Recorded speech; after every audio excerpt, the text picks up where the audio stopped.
Martial arts, the arts of Mars. Well, you see, when we talk about martial arts, we're talking about the arts of war. And yet, whenever we practice martial arts, we always have rules, and particularly rules of conduct, which vary from honor to respect towards your opponent, bowing and all that. The question is, though, if we're talking about war, then why are there so many rules? Aren't these restrictions that, in the original sense, would actually be negative for your warriors defending your kingdom? Well, the first thing I'd like to say is, let's define martial arts, because one thing I noticed is that when I talk about Western fighting traditions, most of the times when I say martial arts, quite a few people correct me, because they tell me, no, when you say martial arts, you mean the Asian styles, like Taekwondo, Karate, etc., Kung Fu. If you talk about fighting styles in the West, it's not martial arts. But that is absolutely, totally preposterous, because actually, first of all, Mars is our god, okay? We invented Mars, the god of war for the Romans, right? And so that's the first thing. So even the origin of the term is underlining Western tradition, first off. Secondly, just think about HEMA, historical European martial arts. Are you telling me that historical European martial arts is not a martial art? Okay, it makes absolutely no sense. So, martial arts is a general term, and it can mean anywhere from the planet, whether it be African martial arts, whether it be Asian martial arts, or whether it be Western or, original American martial arts, or the Incas. It doesn't matter. If it's the art of war, it's a martial art. Okay, now that we got that out of the way, for example, the Romans had their own codes. Yes, they're not as famous as that of chivalry, as that of Bushido, but even Roman legionaries had codes of conduct, things that they were supposed to do and things that they were not supposed to do. And perhaps I will dedicate a full video to these, because I think it would be rather interesting. But apart from the Romans, of course, we've got the codes of the knights, we've got the codes of Bushido, of the samurai. So most warriors had a code. Most warriors were taught respect for their opponent, respect for their enemy. But again, isn't that negative? You're going to war. You need to kill the other person who wants to kill you. If you respect him too much, he might take advantage of you. So why are these things present?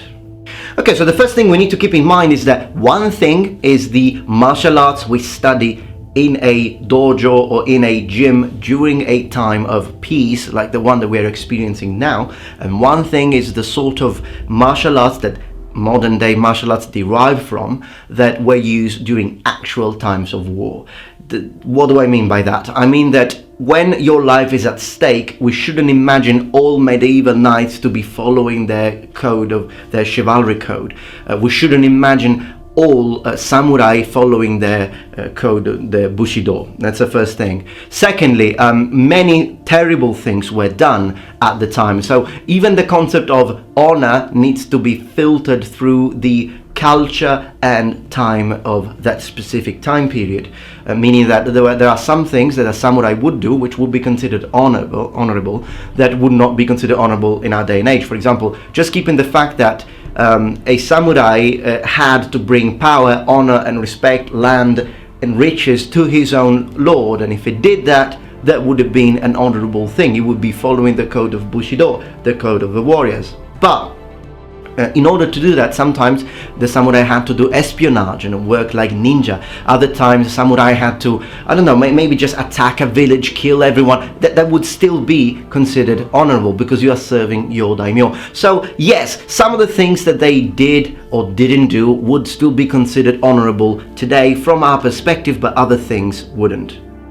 Even when we think of the knights, if we think the Knight Crusaders, some of the things they did were absolutely disgusting, and yet the code of chivalry is what has permeated literature, because we do like the idea of romanticizing. So we need to be careful, what a real code is and the concept of respect and the concept of respect for superiors, which is the most important aspect of all codes of warriors in everywhere in the planet, and we'll get back to that with more information, and then just sort of separate it from some of the things that have become ideal, something that perhaps some warriors did follow, but definitely not the mass. Why do we put so much emphasis in styles of combat to the concept of, for example, bowing? I mean, if my opponent wants to kick me, he wants to punch me, he wants to hurt me, and he's kneeling, why can I not just hit him with my knee in the teeth while he's distracted because he's bowing, and then just, take an advantage and jump over him and just punch him until he's dead? Why can I not take advantage of that? Why am I taught to be less effective in a context of when there is a chance of me being hurt? Isn't that preferable? Isn't it preferable to take any advantage? For example, we are fighting and you lose your sword. Am I gonna let you take it? No, I'm just gonna take advantage and cut you into pieces. That's what you would think in a situation. And yet, when we picture the knights, and what we are taught is that you shouldn't take these sort of advantages. If he's turning his back and he didn't notice, you shouldn't take advantage of that. Or even again, in Asian martial arts, you need to show respect. You need to always thank your opponent. It's like they finish fighting and then they thank each other. Why am I supposed to thank you? You just punched me in the rib and broke one of my ribs. Why am I thanking you? Okay. Now, of course, all of this is beautiful. Okay, it's very nice, it's very elegant, but I believe that the reason why there is so much respect and there is so much there are so many rules within these martial arts, I think it does have a reason. And again, we need to go all the way back to the times of war.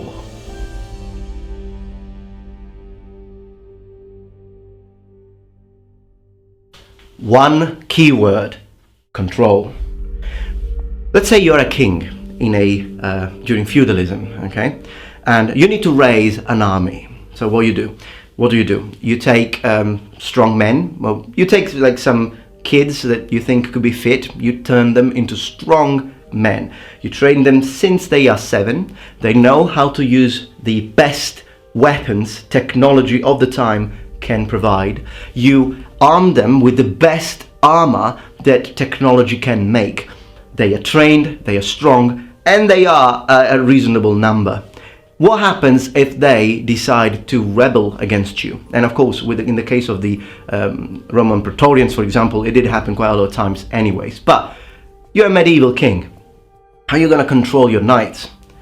Since they are young, you teach them the concept of respect. The concept of respect towards you, the concept of there are rules that need to be followed. This way, basically what you are building in your warriors, who are basically living weapons, you are putting a safety lock. That's what you're doing. So the concept of regulations, of rules, of codes, of morals, all these things are ways to control a weapon that can only be used against your opponents when you choose to unleash this weapon and its full power.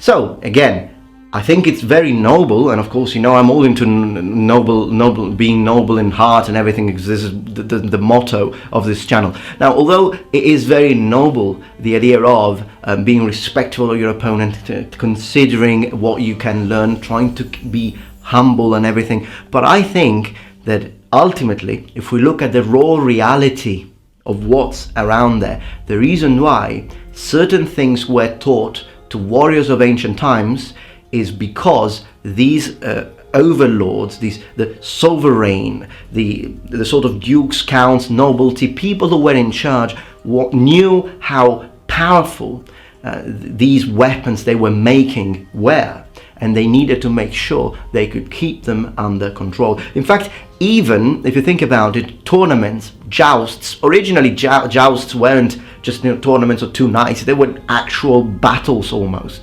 with rules again, but you needed to kidnap the other faction's lord or whatever, so that you could actually exchange for a ransom. There were a lot of situations, and then of course the jousting turns more into a sport. But why did jousting begin in the first place? To entertain not only, it was also to keep the knights busy, because once you have someone who is fully trained, he knows how to fight, he wants to fight, he's got armor, he's got everything. You know, if they have nothing to do, first of all, they will become less effective. So you do want to make sure that they keep on practicing. So that was one of the things. But secondly, you keep them busy, because if they're not busy, in fact, this is why also in medieval times, peasants, for example, would have a lot of let's call them bank holidays. Like, there were a lot of festivities at the time. Again, keep the people busy, because if people have nothing to do, and particularly those who are dangerous like warriors, and then problems might happen within your kingdom, and you don't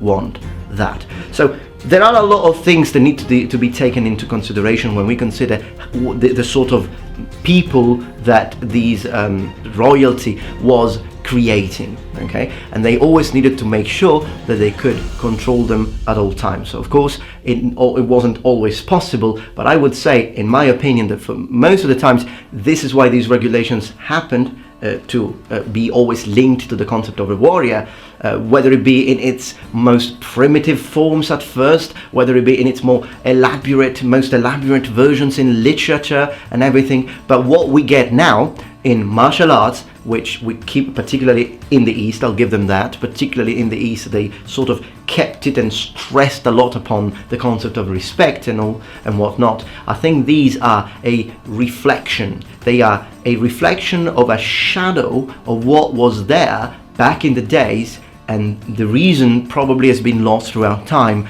But I believe the reason is this: control. And this is what we keep as we practice, particularly, as I said, modern day martial arts that have a lot of have the concept of respect within them particularly stressed. I think this is where it comes from. But of course, let me know what you think. What is your opinion on this? Do you believe that this is why these sort of concept of respect and bowing and all of that in all the different cultures? Do you think that this is the reason and you agree with me? Or do you think there are other factors that need to be taken into considerations that I have not mentioned in this video? Well, I will be definitely looking forward to your opinion in the comments below. And I will see you tomorrow for my next daily upload. And remember, the Metatron has spread his wings. Goodbye.